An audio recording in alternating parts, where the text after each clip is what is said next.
BBC Sounds. Music, radio, podcasts.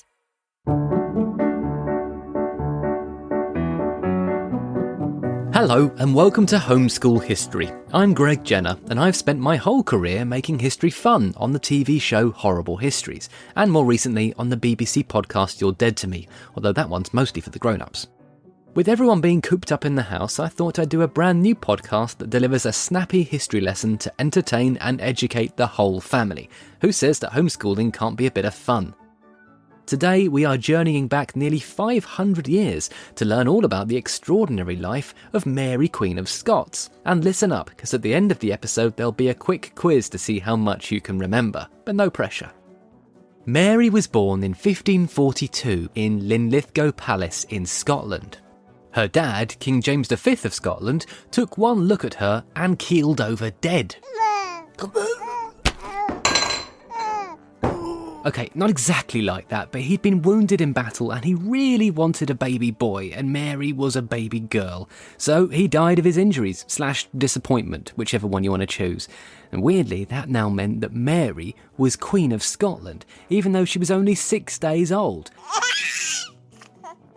Imagine holding a coronation ceremony for someone who needs to be burped every 2 hours. As you can probably guess, babies are not exactly suited to running the country. So her French mum, Mary of Guise, Bonjour, ruled on her behalf. As soon as baby Mary could walk, everyone was obsessed with who she was going to marry, because that would make Scotland a powerful military ally. Hooray! England's bearded bully boy, Henry VIII, tried to marry Mary off to his son, Edward, even though Mary was only 3 years old. Ooh. Henry's plan didn't work out. He got angry and he sent soldiers to fight the Scots. Classic Henry. Needing Catholic help against the Protestant English, Mary instead got engaged to Prince Francis of France, who was only 4 years old. Bonjour. She went off to live in France with her 4 best friends, and their names were, well, quite easy to remember. It was Mary, Mary, Mary, and Susan. No, I'm kidding, it was Mary. Anyway, things were going great for Mary. As teenagers, she and Francis finally got married, and then Francis soon became king. Wow! Mary was suddenly Queen of Scots and Queen of France. Double trumpets.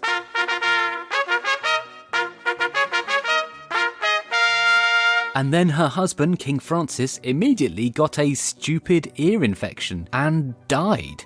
Oh, sad trumpets. Yes, Mary was sadly widowed, aged just 18. Now, Francis had 2 brothers that Mary potentially could have married, but Francis's mum, Catherine de Medici, wanted to run the show for herself and she didn't want Mary meddling, so backup marriage denied. Instead, Mary, and Mary were told to just get lost.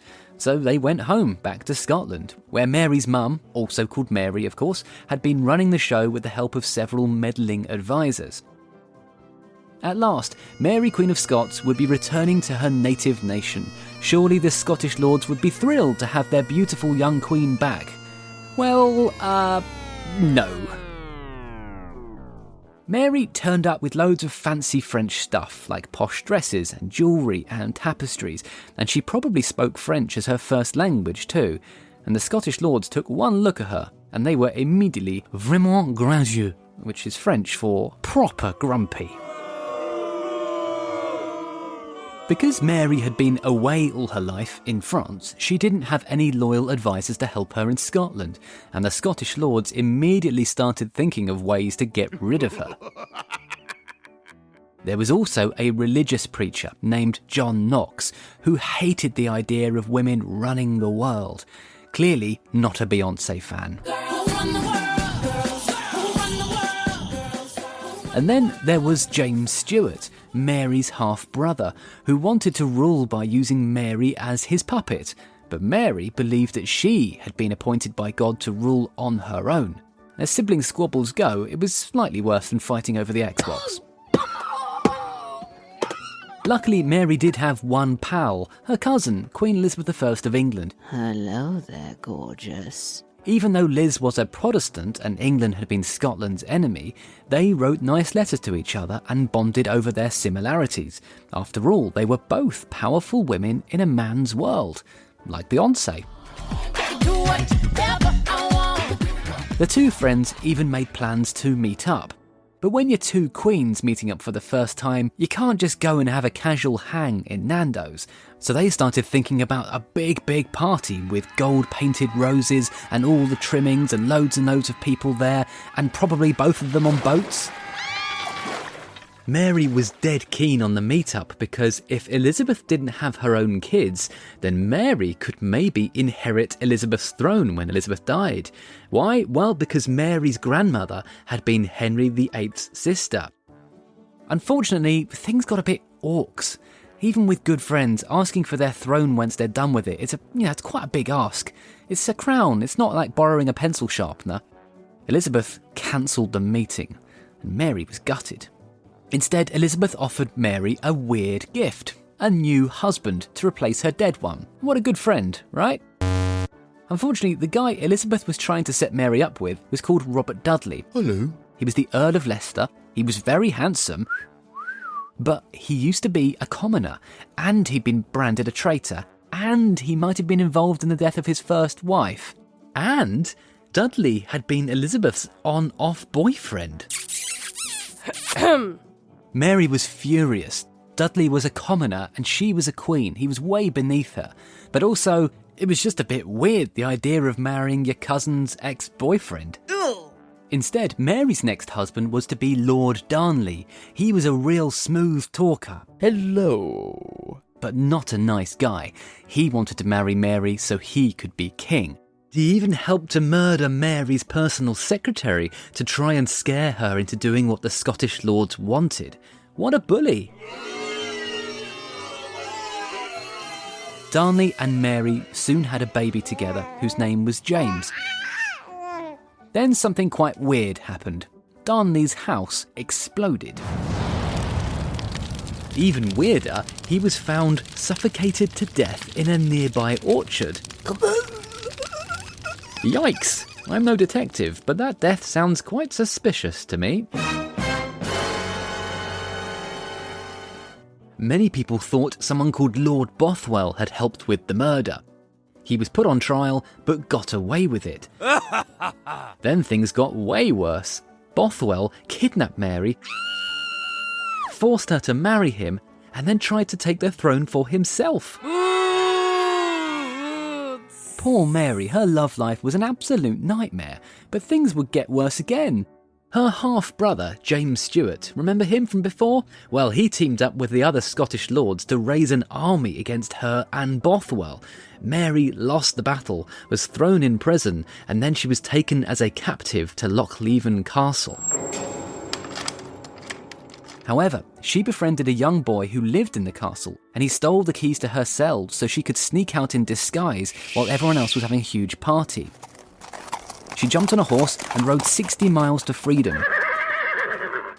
Mary had a choice. She could go back to France, stay and fight in Scotland, or go to England to get help from her BFF, Queen Elizabeth. So she did the third one. And Elizabeth responded like a classic frenemy by immediately putting Mary under house arrest. Because Elizabeth hadn't married and still didn't have an heir, Mary was still next in line for the English throne. But, of course, shock horror, Mary was Catholic. If she became queen, surely she'd just make everyone Catholic like her. Elizabeth's Protestant advisors were terrified. So Mary was under arrest in England. Meanwhile, in Scotland, her son James was now made King James VI of Scotland, even though he was a baby, just like she'd been a baby when she was Queen of Scotland. Honestly, this story has too many Marys and too many babies with crowns on their heads. Mary was held under house arrest for the next 20 years. She wasn't even allowed to send special birthday presents to her son King James back in Scotland. Mary got very desperate. And then she did something very, very silly. Oops. Some Catholic plotters called Anthony Babington and John Ballard approached her with a secret plan. They were going to try and get rid of Queen Elizabeth I and put Mary on the throne of England instead. Now, Mary was tired of being in jail. She missed her son, she wanted to get out, and she thought, yeah, if I agree to this plan, I get to leave. So she said yes to the Babington plot, not knowing that Elizabeth's chief spy was intercepting and reading all of her secret messages, which she thought she had hidden carefully. She was caught red-handed and put on trial for treason.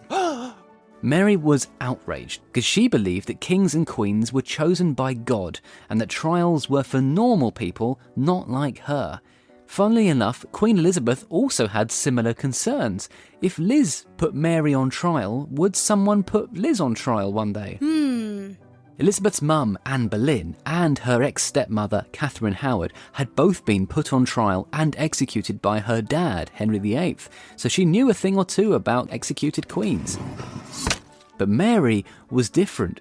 She wasn't someone's wife. She was a legitimate ruler in her own right. Can you execute a legitimate ruler appointed by God? Oh, tough one. Elizabeth was desperate to avoid executing Mary. She didn't want to have to do it. She spent ages trying to find ways to avoid signing the death warrant, just like I spend ages trying to find ways not to do the washing up. But eventually, you run out of plates. Elizabeth was finally convinced to sign the death warrant, and as soon as she did, it was sent off very quickly to make sure she didn't change her mind. Mary was going to be executed.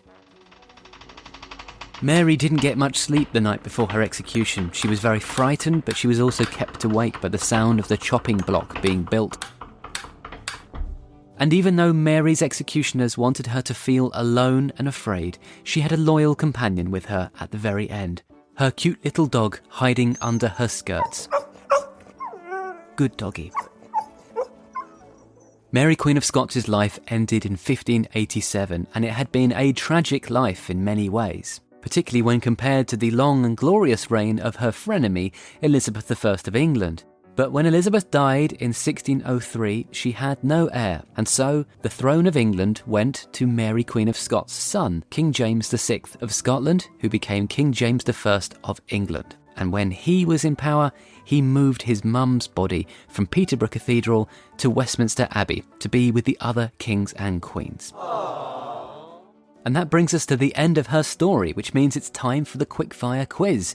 Do you have your pens ready? Here we go. 3, 2, 1. Okay, question 1. How old was Mary when she became Queen of Scots? Question 2. Which country did Mary move to when she was only 5? Question 3. What were the names of Mary's 4 ladies-in-waiting, her best friends? Question 4. How did Mary escape from Lochleven Castle? Question 5. Which friend accompanied Mary to her execution? And here are the answers. The answer to question 1 was 6 days old. She was a baby. The answer to question 2 was France. The answer to question 3 was Mary, Mary, Mary, and Mary. The answer to question 4 was she befriended a young boy who gave her the keys so she could sneak out in disguise. Good plan. And the answer to question 5 was her pet dog. Well, I hope you've enjoyed the momentous life of Mary Queen of Scots. It's sad but fascinating stuff. Tune in next time for some more homeschool history with me, Greg Jenner. And make sure to subscribe to the podcast so you never miss an episode. Thank you for listening. Take care and goodbye. Homeschool History was a Muddy Knees media production for BBC Radio 4 and BBC Sounds. The script writers were Gabby Hutchinson-Crouch, Emma Nagoose and me. The producer was Ben Green and the historical advisor was Mary's biographer, Professor Kate Williams.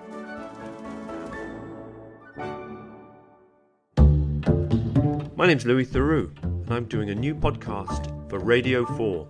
It's called Grounded with Louis Theroux. I've assembled a series of interviews from my own home. The idea is that we can dig a little deeper, peel back the layers and find out who they really are. A free-flowing exchange of ideas, reflecting on what's going on now, but also looking back at the past. And featuring, at no extra cost, extraneous family noises in the background and dodgy microphones. 2 people communing through the miracle of the interweb at long distance and yet so very close. To hear new episodes as soon as they go live, just subscribe to Grounded with Louis Theroux on BBC Sounds.